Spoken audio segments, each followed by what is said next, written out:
Today on the show, we unpack prejudice, examine galactic history, and find out just what Ashley Williams' deal is.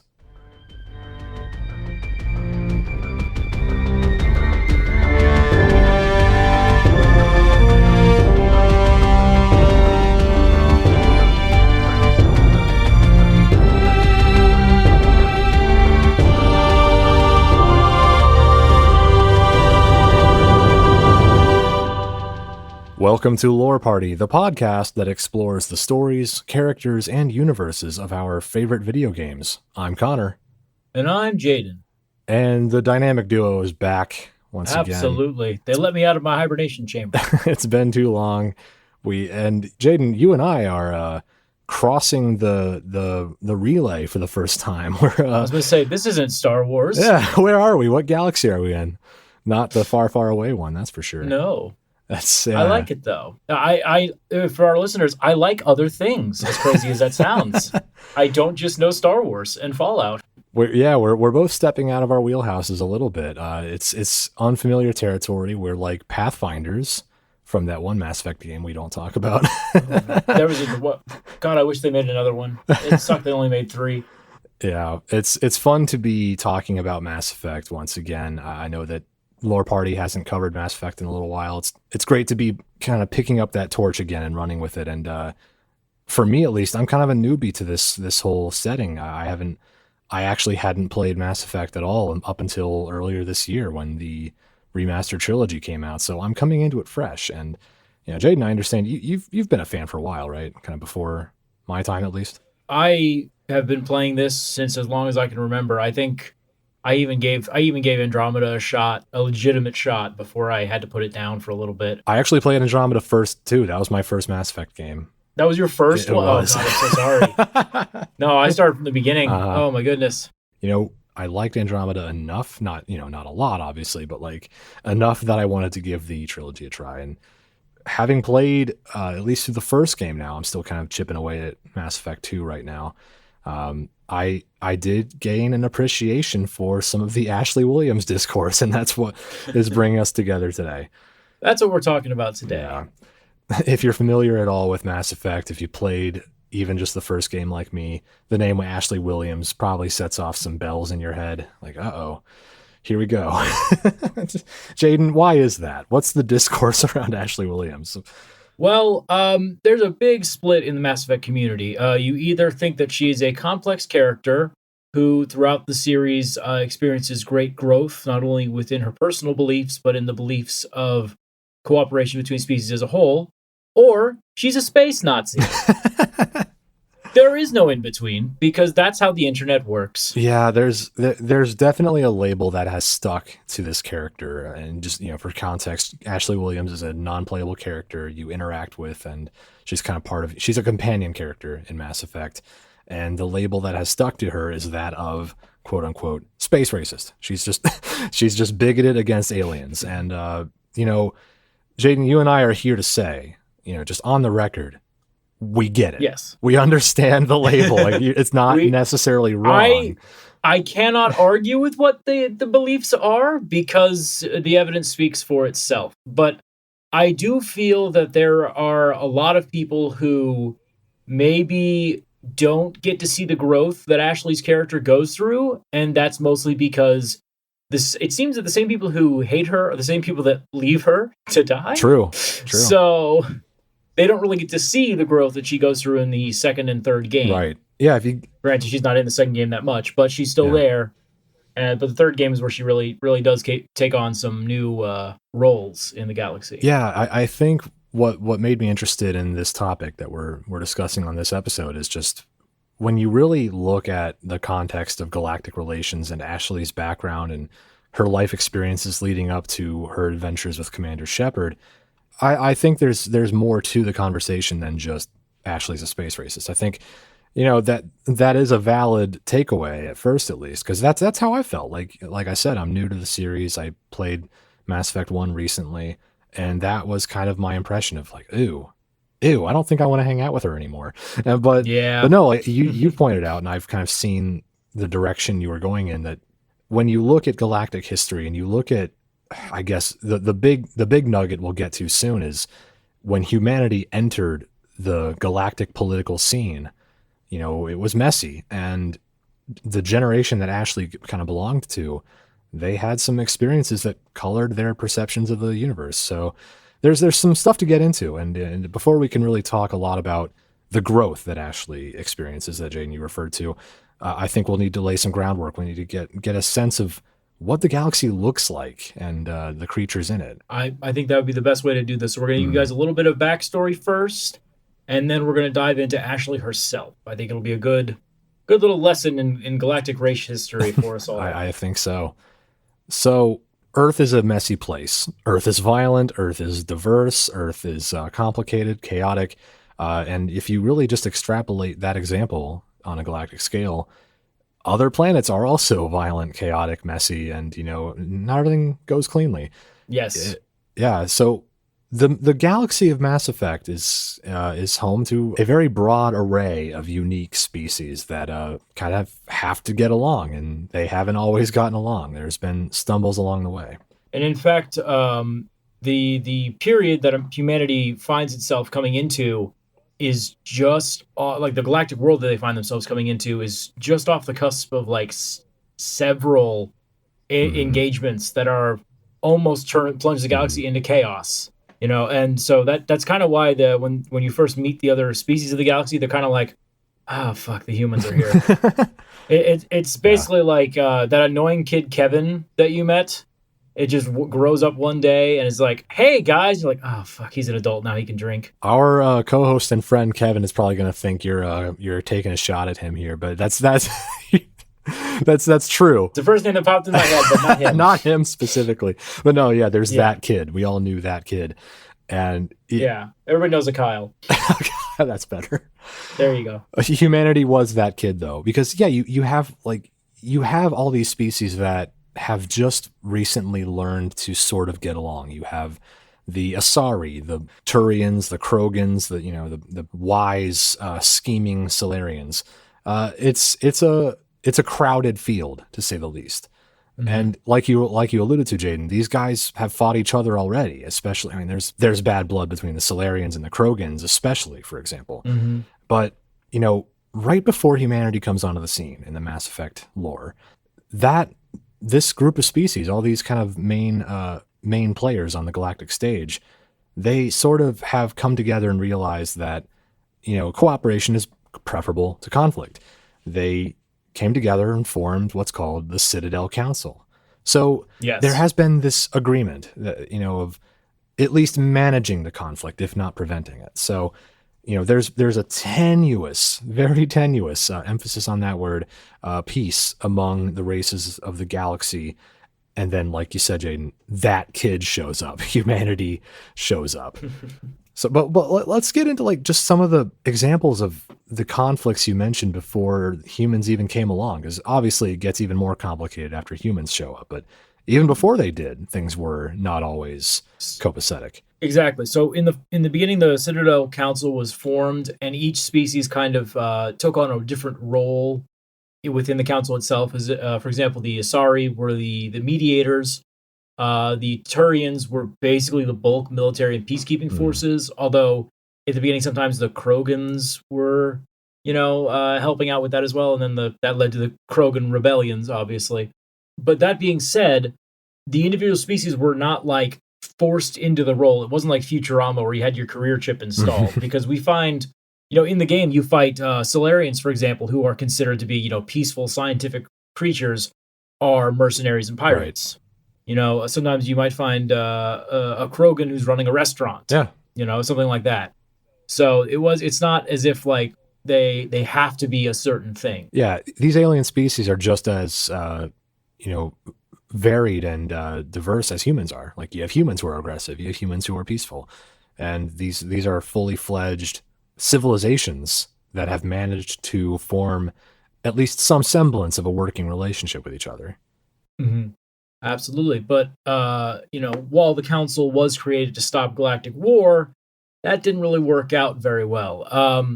I think the biggest one that I would love to talk about first is the Geth. Yeah. the Geth were created by the Quarian race, and they were basically to be used like, slaves. They were used as soldiers. They were used as workers. Mhm. They were used for everything.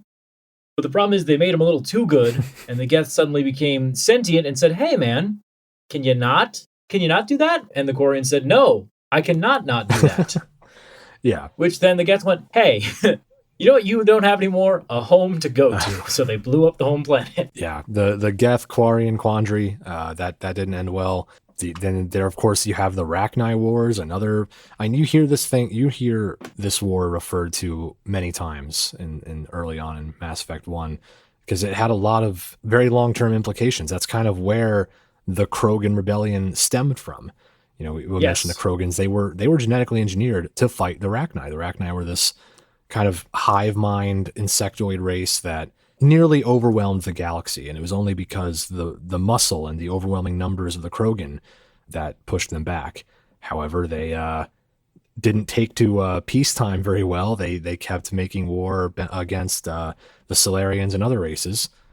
They started demanding more and more territory. We are the heroes of the Rachni Wars, therefore we are strongest, so we must conquer the galaxy. And the rest of them went, "Hey, man, no." Can you not, buddy? Yeah. And honestly, they weren't winning the war up until the Turians and Solarians decided to release the genophage upon them. Mm-hmm. Which, obviously the genophage is a disease that literally stopped them from reproducing. Yeah. It was like it went from like every Krogan female being able to reproduce to like 1 in 100 being able to reproduce, which actually had a huge implication on their society, because then the women who could reproduce became like these like prized things to be held up above all, like almost created like mini goddesses within their society, because they were like, "Hey, this woman can make more of us. We must protect her." And that led to them having warlords that were women. Yeah. Yeah, it was pretty messed up, and that had very long-term implications for the Krogans, and to this day, relations between the Krogans, Turians, and Solarians remain. They're not great. Not great, not They're to say not the great. least. But that's all to say, like, this is all just context for, all the races of the galaxy have already had centuries of not always getting along, finding ways to coexist without genociding each other, xenociding each other. And this was the status quo for a while. And it's almost like, hey, you know what would make this chaotic bullshit even more chaotic and even more bullshit? How about the humans? A whole new species. Yeah, the humans find out how to use mass relays. They discover interstellar travel, and they come on this like, hey, what's up? We're the humans. We're here to peacefully coexist with you all. Not. Not. The craziest thing to me too is that humanity, they activated the mass relay that they found in their solar system. Mm. They start spreading out amongst the galaxy, and then they run into the Turians. Like, I think it was like 3 months after they activated the relay the first time. It did not take long at all. It was instantly they ran into a hostile species, which, honest to God, that must have been. Imagine this: like you're a soldier on the front lines, and all of a sudden, every alien invasion movie ever is real. Yeah. Suddenly, that goes from science fiction to reality. I gotta imagine, especially because like the humans encountered the Turians for the first time. Right. The most bug-like of the main species, and they're just like, "Oh God, aliens are real. They're gonna use the facehuggers on us to make more of them." Game over, man. Game over. Exactly. I really hope that movie is a thing in their world. They were in like people just shouting that at each other. I hope so. Shut up, Frank. That's my headcanon, at least. But no, wasn't it kind of just a bit of a misunderstanding between Turians and humans? It's kind of like, so the way it worked was that reactivating mass relays is one of the biggest no-nos in the Citadel Council has, right. Because the last time someone reactivated a relay, it led them to a Rachni planet, which is when the Rachni Wars started. Gotcha. So the Turians are just like, who the fuck are these guys? These fucking hillbillies with shotguns who are fucking banging their wrenches on my mass relay. Stop that right now. It was a classic example of humans being the dumb apes not understanding what they were meddling with, and the Turians showing up and kind of like smacking the stupid kid who's burning himself on the stove, basically. Honestly, and I think originally they thought that the Turians had no idea who they were. They thought they were pirates, so that's why they opened fire. So yeah, it's kind of just cultures clashing, not being familiar with each other, misunderstandings leading to armed hostilities, and that is what started what is known in Mass Effect history as the First Contact War. And coming back to the main point here, Jaden, you referred to just how suddenly this huge shift in human history was. It cannot be overstated how rapidly and dramatically being a human being transformed in this way. Yeah. Like suddenly you're not alone in the universe, and suddenly you're at war with a technologically advanced species that let's be honest, they're way better at prosecuting a war than we are. Yeah. Yeah.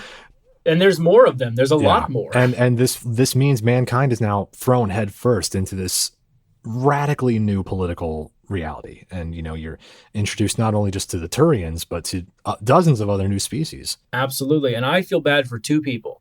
I feel bad for the diplomats who are suddenly being thrust into, name 100 different new protocols, procedures, traditions, just all these things that they now have to learn. It's like, oh, the Asari don't shake with their right hand, or the Turians prefer you to bow. Well, what is that thing? It's like, that's the Krogan, you idiot. It's like, oh, are they mean? It's like, don't say that. You can't say that to them. Whatever you do, when you meet a Batarian, do not look at its upper row of eyes. Look at the lower row, like stuff like that. You have to learn. Exactly. Or you'll be rude. That's the first group of people I feel bad for. The second group are high school history students. Oh my God! Really? Because now they have to know all of the different histories, not just the human one. They have to know the other ones, like the humans of it's like, hey, oh, that's a fun fact about the Rachni War. But it's like a human is like, no, you must know that and the Revolutionary War. Yeah. But the Revolutionary War doesn't really seem to matter now that we know that there was a giant Revolutionary War called the Krogan Rebellion that involved billions of species.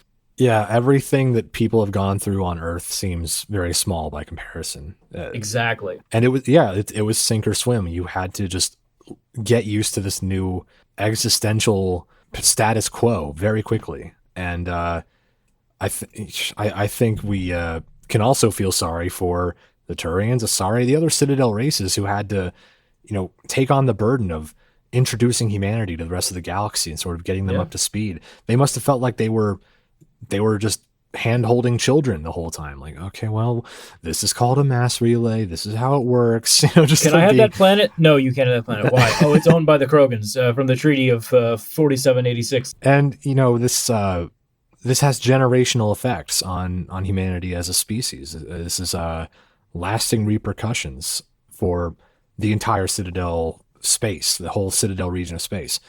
And I think what's really important to take away here is that as a civilization, humanity now feels this very real need. Like there's a real basis for it.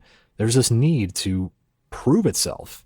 Humanity has to kind of claim a space in the void, literally. And suddenly say, no, we're here. We exist. We're allowed. We deserve to be here. We have to stand up for ourselves, but also, can't rock the boat. Yeah, exactly. They can't rock the boat. They have to find a way to coexist. But that's hard when, you just came out of the First Contact War and you feel a little suspicious toward these other new species you're just discovering, especially the Turians for good reason. Like you just got out of a war with them. So I mean, it's very telling that, the first game, one of the big objectives for humanity is to get a seat on the council. Right, exactly. And the rest of the galaxy is like, no. You're not ready, man. Shut up. The adults are talking to human beings. Like, go sit at the kiddie table. You're not ready. Your lifespan is 80 years. Shut up. Exactly.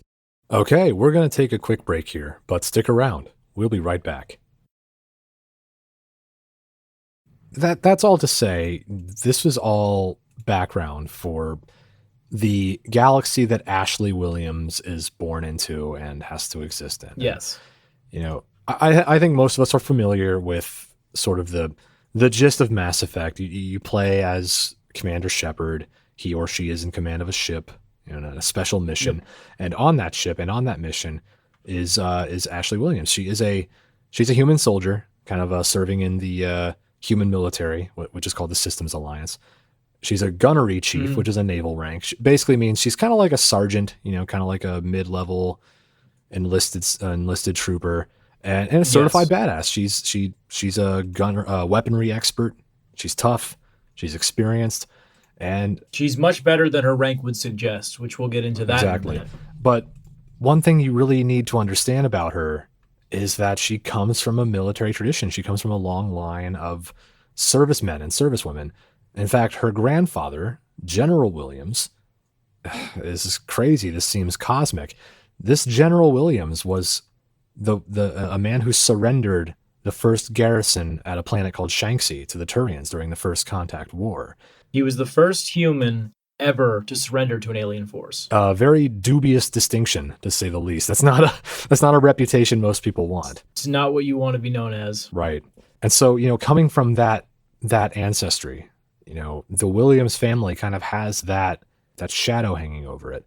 Her family, they've kind of tried to earn back a reputation ever since then, but it's been hard. The Williams name has held Ashley back. I think she mentions during Yes. the game, when you have conversations with her, she mentions being passed over for promotions and being stationed on backwater planets where nothing ever happens. And She feels that she's being punished for the failure of not her father, but her grandfather. right, Like this is she probably, most people only know their grandparents until they're what, teenagers maybe? yeah, So you imagine like this is a guy that she, barely knows, and she's being punished because he couldn't figure out how to defeat something that no one had ever seen before. right. Cut the guy some slack, man. I mean, Yeah. yeah. And so That's what the military is known for, cutting slack. they're very good They're at cutting very slack. nice. They're understanding. Everyone I've ever met who was in the military says it's a smooth and easy time. Shit doesn't roll downhill. What are you talking about? And knowing this about her, knowing that, her family in specific, but people in general, there's a kind of a broad, kind of lingering in the background resentment for Turians. And and that extends to other species in the Citadel as well for this poor treatment of, like you said, Jaden, the in the first game, a big plot point is humans just want a seat on the council. They just want to be heard. And, Yep. that sort of trickles down to Ashley having this resentment of, my grandfather was beaten and shamed by the Turians, and I'm still paying for it today. So there's this lingering resentment that Ashley holds on to early on in her career when you meet her. As a result, she's kind of standoffish. She's a bit bristly Yep. about this whole thing. When she's working with Commander Shepard and having to hop around from planet to planet serving the Citadel, she's not exactly happy to sort of be working hand in hand with Aliens, errand boys, I think is the way she describes it. Exactly. She's not happy about it. She says things like she'll do it because she's been given orders to do it, but she would prefer to be on a ship with only humans. Which it's like, oh, that's not a very that's where that you're like, ooh, that wasn't, why'd you say it like that? Like, Ashley, what's going on, pal? A little sus. It's a little sketchy. Yeah, it's a little weird. And it's important to point out, like, this political climate we've been referring to, this resentment among humans toward the Citadel species, it does culminate in a few ways, especially with the group Terra Firma. It's a kind of almost like a human supremacist faction within the Systems Alliance that sort of argues for, I don't know if they go so far as human isolationism, like we shouldn't even cooperate with the council, but it is definitely a firebrand sort of voice. Which and that's not even to mention too Cerberus. Oh yeah, we'll get to Cerberus in a bit. We have to. Yeah, Can't talk about space racists without talking about Cerberus. exactly. So when we meet Ashley, we don't always I guess we don't understand all this about her when we first meet her. We don't know that she comes from a long line of military service, but she also comes from a bit of a tarnished reputation with her family, and which is very similar. It's very similar to if we draw parallels from the real world, Hannibal the Great. For those of you that don't know, Hannibal the Great is the man who crossed the Alps. Do you remember from history class? And led a war against Rome for about 15 years. What a lot of people don't know is that this was actually a family business. Mm. Hannibal's own father fought in the First Punic War, and after they lost, he actually told his son he made him swear eternal vengeance against Rome at all costs. But no pressure, right? Jeez. But no pressure, yeah. So Hannibal, in a lot of ways, Hannibal's like Ashley. Yeah. They both, their parents both suffered, or their family suffered great defeat, and then they were like, "Oh, I don't like this." I mean, Hannibal's anger, that's what led him to cross the Alps. Yeah. And that's what led him to spend 15 years in another country waging war. Like, you got to imagine after year 10, he was getting a little tired of it. I would. That's a long time. I would have bailed after 5, honestly. Right? I got things to do back home. Yeah. What we're getting at, like, it's crucial to understand this family pressure, these expectations that we feel this need to live up to. My father was conquered by Rome, or my grandfather was beaten by the Turians. I have to prove that I'm better, and that I have to be better. I mean, really fun fact. At one point, Hannibal's hatred had consumed him so much to the point where, rather than sit and rest after suffering an eye wound, he chose to rip out his own frickin' eye. Wow. He ripped out his own eye because his need to keep going to fight the Romans was so great. That's hardcore. That's super hardcore. But and I can't think of a more Abrahamian moment than that. Yeah, seriously.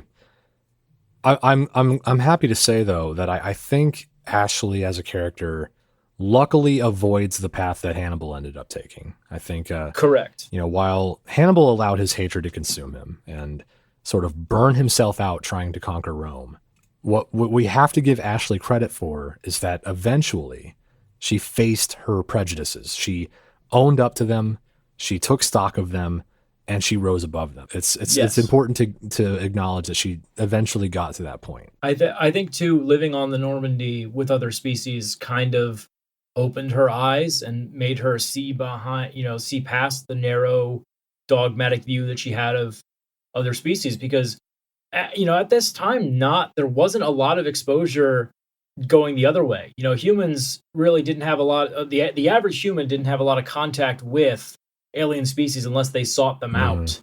You'll find humans on the Citadel, but like those people went to them to experience it. Whereas Ashley's Ashley's a soldier. If they don't post her to a alien world, she's not going. Right. Yeah, it's that classic and scientifically observed kind of empirical phenomenon of exposure. Like, when people live in close proximity with other individuals from outside their ethnic group or their personal experience, they grow an appreciation for these other people that they didn't have before. Yep. And, I guess when you take a game example of Ashley being on a squad or a fire team with a Turian and a Quarian and an Asari and a Krogan, and having to shed blood with them and kind of watch their backs and trust them to watch hers, it'll foster some feelings of, these are sentient beings just like I am. Yep. They are more than the reputations of their species, just like I am more than the reputation of mine. Mm-hmm. I agree. And I mean, the other thing too we can take and look from this is very early on, Ashley rejects terra firma. Yes. She's like, she even calls them jackals, xenophobic jackals. Right. If she really doesn't fit the description of like even a Cerberus agent, where it's like, nope, humans only. She's like, whoa, these guys are a little nuts. Yeah. Yeah, I think she would probably say, and terra firma would definitely say, that the group terra firma was originally founded with the intention of we want to just be a human advocacy voice. We're just here to represent humans and make sure that we're treated fairly. But, over time, or maybe even not over that much time, maybe immediately it turned into this just kind of anti-alien paranoia sort of thing where, we don't trust anyone who's not human. This isn't even about fair treatment for humans anymore. This is about human supremacy. And again, to Ashley's credit, she recognizes that, like you said. And going further, at Vermeer, the word Vermeer probably set off some spidey senses. The hairs on your neck are standing up if you've played the first game. That's well, for a lot of people, the Burma is where this story ends. That's true. That's true. We'll get to that. Is there a metric somewhere of how many people left Ashley versus Caden? I wonder if there is. I'm sure there's numbers there somewhere. But yes, Vermeer is a very pivotal moment in the game. It's a planet that some radical stuff happens, some momentous stuff happens. For one example, Rex is a Krogan crew member of Commander Shepard's mission, and there's a confrontation happening between Shepard and Rex. And if it goes badly, it can end with Rex dying.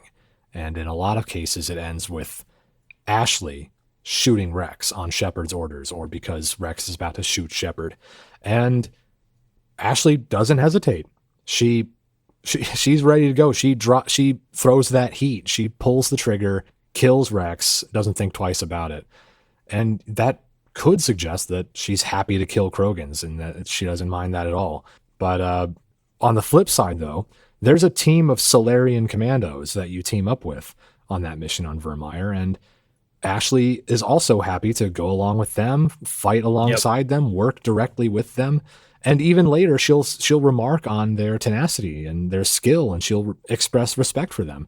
So it kind of like, it's almost confusing. Like, Ashley, do you hate aliens or not? Like, I don't get it. It's mixed signals. And you kind of get the feeling that it was never really about hating aliens with her. It was just kind of more a bit of a defensiveness on her part. I think an insecurity and a need to prove herself and to prove humanity. She's being exposed to things and people that she had only ever heard about, right, from people who had negative experiences with them. Right. You know, the things being space travel and the people being the other aliens that they've encountered. Exactly. So, you're on this growth journey with her, and you're watching her learn to coexist with alien species and fight alongside them. And behind all of that is this, she's a soldier to her core. She will obey her orders without hesitation, as long as they align with her conscience, of course. But her conscience is flexible. She'll do what she needs to do. And that whole journey is her kind of finding a way to square her orders with her conscience, but also grow beyond personal prejudices. Mm-hmm. And I think that when you boil her down to just space racist and then you leave her to die on Vermeer, which is an option you can do, I think you're missing out on, watching some personal growth that I think is interesting. And no, I believe you're absolutely right, because, those of you who do get Ashley to live, you get to see some, she eventually goes on to become a Spectre herself. Right. She goes, and the Spectres are not servants of humanity. Spectres are the servants of the Council. Right. And if she really hadn't changed, she would not have accepted that role. That's a good point. So she clearly embraces her place in the galaxy and her need to serve everyone, not just humans. Yeah. Yeah. So I think with Ashley, you watch a character gradually learn that it's not about her, that, her kind of personal struggles pale in comparison to, in the first game, the Reaper threat, or the Geth threat, and the threat that Saren poses in the first game, and later on the Reapers. And, I think you have a perfect example there, Jaden, of just, going from a purely human perspective of, I'm a human soldier, I defend humanity, that's what I'm all about, I'm here to redeem my family name, and then going from that to being a Spectre, someone who has risen above their species and risen above the things that used to define them to uphold the greater good for all races that cooperate with the Citadel. So it's a lot of growth, for sure. Yeah, which I think we do need to ask this question, though, just to wrap things up. Do you think that Ashley would have experienced this growth had she not been assigned to the Normandy after the Geth attack on her outpost? It's a very good question. Yeah, that's definitely a crossroads in her life. When we first meet Ashley, she is posted to a very remote planet where nothing much happens, and that's the first kind of planet you land on in the first game, and it's attacked by Geth, which are, like we mentioned earlier, kind of a machine race, an AI race the Quarians created. And that's the big crossroads. When that happens, she gets the chance to join Commander Shepard, join the mission to stop Saren. But yeah, if she hadn't, what would she have done?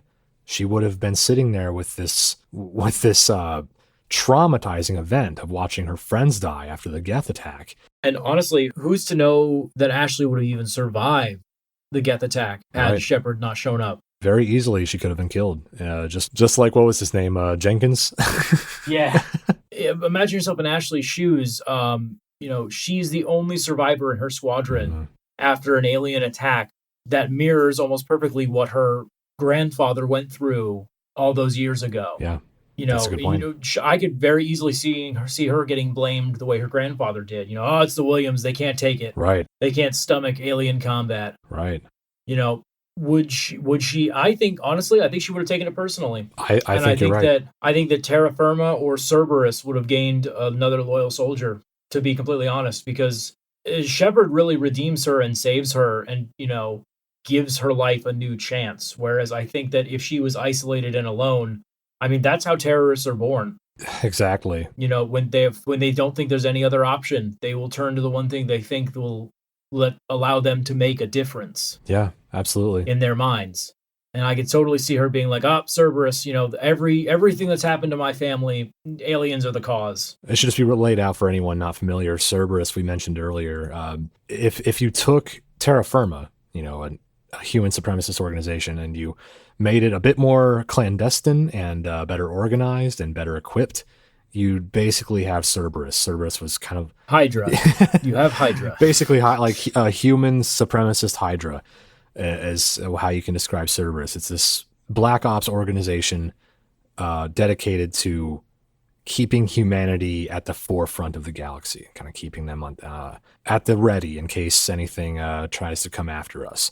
And yes, if Ashley was the sole survivor of the Geth attack at the beginning of Mass Effect 1, she would be in a very vulnerable place, like you said. And, she wouldn't have had that chance to see the galaxy, experience new things that she had never experienced before alongside Commander Shepard, work with alien races, learn about them, get to know them and cooperate with them, and grow as a person.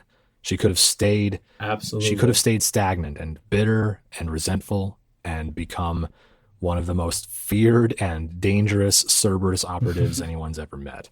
And I'm glad that didn't happen. Thankfully, it didn't go that way. Yes, for sure. And I think that about wraps it up for us today, guys. We hope you enjoyed this episode. I had a lot of fun. If you have a second, please rate and review us on Apple Podcasts. It really helps us grow the show. Be sure to connect with us on Instagram and Twitter at lore_party. And check out our YouTube page for bonus videos and highlights. Thank you so much for listening. We will catch you guys next time.